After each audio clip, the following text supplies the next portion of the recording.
Hello, my friends, and I hope you're having a fantastic day. I do apologize for this weekend. I just had a little bit of exhaustion going on, and we're all fine and dandy now and ready to push forward just like we always do. I hope everyone is doing quite well. Sony, however, appears to, as always, just want to piss people off. They don't seem to understand or care to understand the needs of PC gamers. A few articles have come out recently about the fact that Sony isn't giving up on PSN account requirements for PC games. And the company president says that it's necessary so people can safely play its games. Well, now personally, I play mostly single-player games. I'm not entirely sure what they're trying to protect me from. If they're trying to protect me from their game, then they're doing an excellent job, because I am not, at this stage, buying a game. I don't care how easy it is to sign into it with a third-party launcher, not creating another account just so that I can play their game. The irony is, technically I already have a PSN account. I just have zero desire to link it. Realistically, my information has already been stolen a number of times through Sony's poor ability to protect their own information. So why should I link them to more of my information? Why should I link them to my Steam account? That just sounds dangerous and stupid. I'm sure they probably don't share any kind of information for now. But you know, in the recent past, we've already seen lawsuits where Ubisoft was sharing information with Meta without permission from the people using it. So realistically, you just don't know. You never know what information is really being shared, unless you're willing to go through and read the large amounts of legalese. And I'm not. And since I'm not, it's much easier to just not do the thing. And while people say, but it's so easy to do the thing, it's way easier to not do the thing. Not doing is always easier than doing. I'm just saying. Chief Financial Officer Hiroki Totoki said PSN integration is necessary in order to ensure everyone can safely enjoy its games. His quote is, "We have learned a lot. The way to face issues regarding PC, for instance, the PlayStation accounts that we have offered, by offering them, for instance, sometimes that tends to invite pushback. But for the live service games, in order to maintain order of the gaming, so that anybody can enjoy the game safely, we need to create an environment conducive to that, and of course, enjoying the game freely. Having some restrictions, we may not call it a rule, but to ask the users and gamers to follow the manner that balance is very important, and we have to continue to seek the best way to achieve this." Now, the reason that sounds so confusing is because it is a manual humans translation on the fly in the meeting into English, so obviously it sounds just a little weird. Obviously, he is referencing mostly the live service games. And you know what? In a live service game, I can understand it to some degree, being that you are using their servers, thus you do have to follow their rules. Though personally, I still would not connect my account, but I also don't play live service games very much. So it's a non-issue for me. However, for those who do play live service games, I know they don't want to do it any more than I do. Look at what happened with Helldivers, for example. All of that pushback, that huge amount of pushback that they got for that. And it kind of, faded away, as it always does. But a large part of that pushback was also the fact that so many people felt lied to, and the fact that without the PSN requirement, the game was able to sell in countries that do not have access to the PSN network. There are still to this day people who bought the game that can no longer play because they never reactivated after they activated the PSN requirement. I imagine to some degree my reluctance to even try playing Helldivers again has a lot to do with that, though I'm not going to try to pretend to stand on my little soapbox and claim that's the entire reason. Realistically, 99.9% of the reason really is that I just don't play shooters very much. However, this does not address why you need it in a single-player game. Why does Horizon Zero Dawn Remastered contain this requirement? What are you seeking to protect people from? If you're going to claim that you're protecting people, you have to have something that you're protecting them from. But since we're talking about it with the PSN requirement, Horizon Zero Dawn Remastered currently at this moment has 613 people playing it, with an all-time peak of 2,538. Compare that to the complete edition that came out, where you don't have to sign in, and they pulled from the game store so you can't get it anymore, where you have 789 with an all-time peak of 56,557.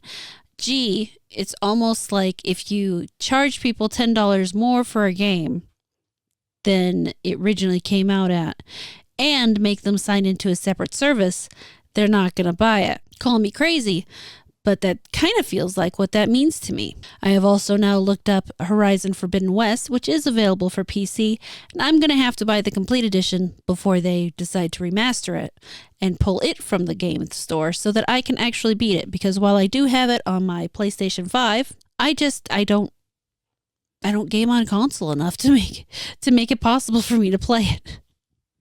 I don't know what it is about the console setup anymore for me. It's like the fact that it's devoted to a TV and I have to interrupt somebody else's time in the house with the TV in order to do it.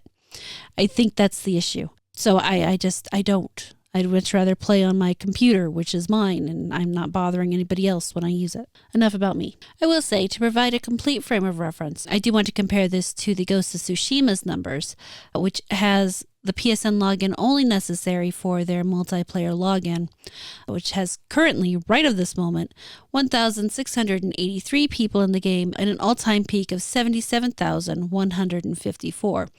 I am not going to make any comments about the fact that it's only about 12,000 less than a certain game that I will not name, and I'm certainly not going to point out that it was a re-release on PC as opposed to an initial release on PC. I wouldn't dare do any of those things. The one thing I have to disagree with in this article, Andy Chalk wrote this article, and he seems to believe that gamers will throw in the towel on the PSN requirement before Sony does. And I don't believe he's right. Realistically, all gamers have to do is just hold off a little while. And there's another game that will come out that will interest them more. And they won't even think about it. That is how game releases work. That is why that first period of time, those first week or two right after release is so important. Because you will get the large majority of your massive sales right there. Unless you are an indie or a AA studio, that is generally how it works. You'll pick up a few sales gradually over time as things go, but not that massive flux of initial cash drop. So all people really have to do is hold off a week or two, find something else to entertain them, and they'll forget about whatever your game is. And they'll forget about it while remembering that they don't want to have to log into your service, especially not for a single player game. But what do you think? Do you think that the PSN thing is no big deal? I understand why people might feel that way. I know people who have the PlayStation account feel that it's easy enough to hook up. And that's fine. I'm just not into it. If you would like to become a member on my channel, you have instant access to all of my videos as soon as they go up, whatever retarded o'clock in the morning I decide to put them up, as well as any streams I do go into membership just to kind of keep the channel clean mostly. But also they're there for members who want to view them. And then every Sunday night when I am doing my demo playthrough, I do that recording live for the members if you want to come by and hang out with it. That said, I do want to thank my channel members, DX Machina NZ, Emperor Doomsday, Snake Oil Sean, Schmitted, Almogo, Green-Haired Anti-Liberal, Narrator 45, Felix, Stormborn, Aramis, Corinne Ponder, and Ben Henniger. Thank you so much for your support. And I do have to extend a special thank you to Silver over on Ko-Fi for his monthly support over there. I can't begin to express how much I appreciate that you guys feel that I am worth supporting. And I also have to just thank the rest of the people who are here, the people who subscribe, the people who just stop by and listen. Thank you all so much. I cannot express to any sane degree how much it actually means to me that you spend the most valuable commodity that you have here with me, and that is your time. If you would also like to support the channel, you can become a member on here on YouTube. If you aren't into that, then you can definitely hop over to Ko-Fi and support over there. There is also, for those who don't want to do that and prefer to do so in a more direct manner, there is a Throne wish list down below. So again, thank you all so much for supporting. I am still pushing to 5K by the end of this year. That would be December 31st, obviously. We are currently at 4,832, meaning that we are down to a mere 168 subscribers left before we meet that goal. I have no idea what we will do in a celebration of that at this point in time. Maybe I will set aside some time for a little bit of a longer stream or something. If you have suggestions for that, feel free to leave those down below. If you have thoughts about the rest of the video, your thoughts on the PSN account, your thoughts on forcing it on people, or if it's just seems super simple to you to connect your account or whatever, please leave those in the comments down below. I very much look forward to hearing from you. Thank you so much for watching this video. I really hope you enjoyed it. Please like, comment, subscribe, and turn on the notifications. If you really liked it, you can feel free to share it around, and I will catch you later.